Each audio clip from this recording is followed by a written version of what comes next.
You want to pass this new health care bill. Mainly, you want to crush Obamacare and get rid of it. How do you get enough senators on board to make it happen? What do you do? Let's turn to Rachel Bade, congressional reporter for Politico. It's not like they're not trying. They are, Rachel. What more can they do? Not a whole lot more. My Republican sources on the Hill are basically telling me they're bracing for failure right now. And that is because on the one side, you have conservatives who want to take this bill further to the right. Ted Cruz, Rand Paul wanting to repeal more Obamacare regulations. But when you do that, you open up folks with pre-existing conditions, folks who are relying on Medicaid, you put them in a vulnerable spot. And so you have a lot of moderates, centrist Republicans, who are holding out and who are worried about supporting this bill because they think it's going to hurt people who rely on these programs. And then add on top of that these protests that we're seeing right now. I just don't see Susan Collins, Lisa Murkowski, John McCain switching his vote and saying that they're going to back this. So a lot of my Republican colleagues, sources are saying this is not going to go anywhere. What made them think that this time would be different? I mean, why bring this up again to what appears, at least for now, to be a failure if you didn't have something to placate those who were voting no?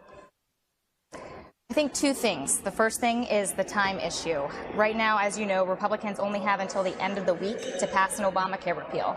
Once we hit Saturday, they can't do this anymore because they lose the ability to circumvent Democrats and bypass the filibuster in the Senate. That tool goes away, disappears. So Republicans were hoping that because of this time pressure, that people would sort of feel like they had to support something right now, even if they didn't quite like everything the legislation looked like. A second thing, a lot of Republicans, Graham and Cassidy, were also going to throw some more money at opponents right now, where there's talk about putting more money for Alaska, Arizona, and also Kentucky, aimed squarely at senators who are currently opposed. But the issue is that you can't just buy these guys off. John McCain's complaint, it's not necessarily about money as much as it is about process. He wants more bipartisanship. He wants more committee hearings. Also, Rand Paul, he hates the idea of sending health care money to the states. He says there shouldn't be any federal health care money. He says get rid of that. So these are things you just can't bridge these divides. And Republicans, they are seeing the time ticking right now and they want to do something, but they're in a bad spot right now. On top of that, the president talking about North Korea on the one hand and sort of ratcheting that event up, and on the other hand about, all the racism stuff with the NFL. He's not been tweeting about health care at all. Does he even care about this? Well, he certainly says he does, right? I mean, I can tell you Republicans on the Hill are very upset about the fact that he's, in a war right now with the NFL. They say it's a distraction. They could really use his help right now in getting this across the finish line. Another thing, he was supposed to make a big push on tax reform this week. We're going to see Republicans put out a bunch of details on tax reform. He's going to go out, the president's going to go out and stump for it.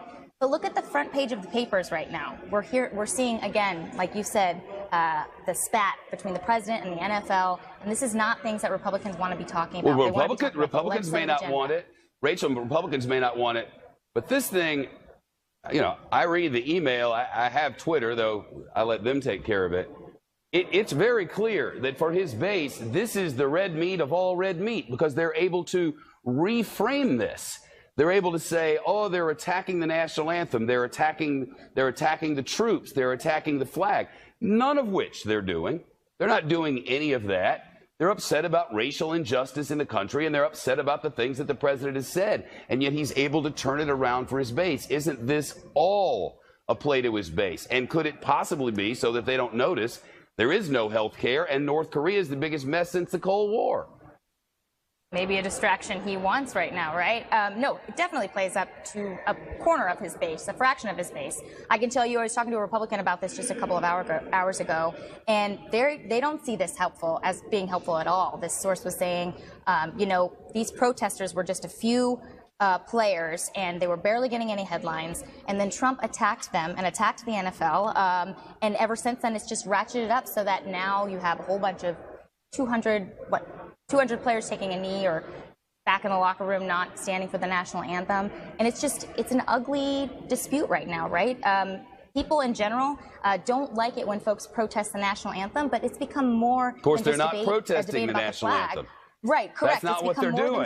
We're complicit. It has become more than just about the flag, obviously, because the folks feel like the president is bullying black football players after the Charlottesville controversy just a few weeks later. So, yeah, it's just bad all around for Republicans. We can say that. Yep. Rachel Bade, great to see you again from Politico. Appreciate it.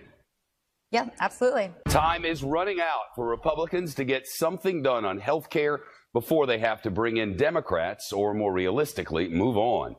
On Capitol Hill right now, a hearing on health care plan in front of the Senate Finance Committee. Also, protests over the Republican plan, and some protesters being dragged out of the hearing. At the White House, President Trump is set to speak at any moment now on jobs, but we're also watching to see the president continues to put the pressure on his own party in hopes of avoiding another failure on health care. Senate Republicans yesterday added billions of extra dollars and eased coverage requirements as part of the health bill known as Graham-Cassidy. No coincidence here. The additional funding will go to states including Alaska, Arizona, Kentucky, Maine, and Texas. All of those are states that have a senator who has said he or she is voting no, or not right now, or hasn't yet committed. As we've reported, Senate Republicans can afford to lose but 2 votes and still pass the bill. If nothing changes, it's dead on arrival. Senators John McCain and Rand Paul have already said they're against the bill. Senator Ted Cruz of Texas has said he's a no at this moment. Senators Susan Collins and Mike Lee are described by our Capitol Hill producer as leaning no, and Senator Lisa Murkowski is publicly, at least, undecided. The chief White House correspondent John Roberts is live for us there this afternoon, and despite the no column, John, the White House is pushing for a vote. They are pushing, Shep. They were trying to get 50 votes before the end of the week. As you mentioned, there's 4, maybe 6 holdouts. You've got Murkowski of Alaska. You've got Senator John McCain of Arizona. You've got as well Susan Collins of Maine, who's waiting for the CBO score to come out. That should be sometime probably in the next hour or 90 minutes or so. Rand Paul, who says that he's definitely against this, possibly Ted Cruz and Mike Lee as well. Some tweaks in the plan over the weekend that would give more money to certain states. The president tweeting, quote, Alaska, Arizona, Maine, and Kentucky are big winners in the health care proposal. 7 years of repeal and replace, and some senators not there. As Sarah Huckabee Sanders told us a short time ago at the briefing, the White House is pulling out all the stops to try to get this thing across the finish line. Listen here. Whether or not there's a vote, we sure hope so. We've been calling on Congress to do what they were elected to do, and certainly what most of them campaigned on, and that's to repeal and replace Obamacare. We're continuing to push forward. We know we can't live with the Obamacare status quo. The president also taking John McCain out to the woodshed after he came out and said definitively that he is against the Graham-Cassidy bill. Listen to what he said this morning on the Rick and Bubba show in Birmingham, Alabama. I mean, you look at McCain, what McCain has done is a tremendous slap in the face of the Republican Party. Tremendous. I mean, he was good to go all week long, all month long. He was good to go. Then all of a sudden he goes thumbs down. And, you know, you can call it what you want. But that was that's the only reason we don't have it, because of John McCain. And the president continuing to drive that point home in tweets over the weekend saying, quote, John McCain never had any intention of voting for this bill, which his governor loves. He campaigned on repeal and replace, let Arizona down, and then going on to say, Democrats are laughingly saying that McCain had a, quote, moment of courage. Tell that to the people of Arizona who were deceived. 100% increase. The president's talking about the cost of health care premiums there, Shep. John, there's health care and this vote. There's a nuclear crisis with North Korea like nothing we've seen since the Cold War. There's cleanup and recovery in Puerto Rico and in Texas and in Florida, and a long, long list. And yet the White House keeps tweeting about football. Yeah, and this all started on Friday night, Shep, when the president was down in Alabama at a rally for Senator Luther Strange, who is in the fight of his life in tomorrow night's primary, and the president zeroing in on respect for the American flag and going on to say that he wishes that some of these NFL owners, anytime one of these players takes a knee during the national anthem, would tell those SOBs that they're fired. I asked Sarah Huckabee Sanders about the president's comments and whether they were too strident at the briefing just a short time ago, given the reaction that they have provoked over the weekend. Let's listen to that exchange. Did the president go too far? I think that it's always appropriate for the president of the United States to defend our flag, to defend the national anthem, and to defend the men and women who fought and died to defend it.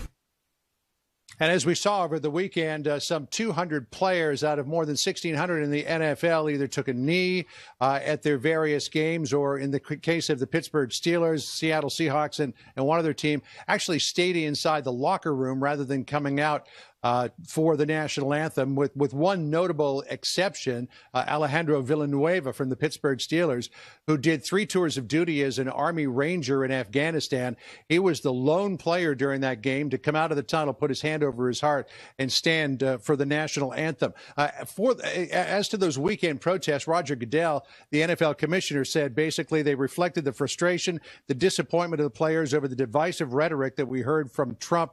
Tom Brady, the New England Patriots, also in a radio interview this morning on radio station WEEI, called the president's comments divisive and said he did not agree with what the president said. And now NASCAR is weighing in on all of this in an official statement saying, quote, "Sport influence in our society, bringing people of different backgrounds and beliefs together. Our respect for the national anthem has always been a hallmark of our pre-race events.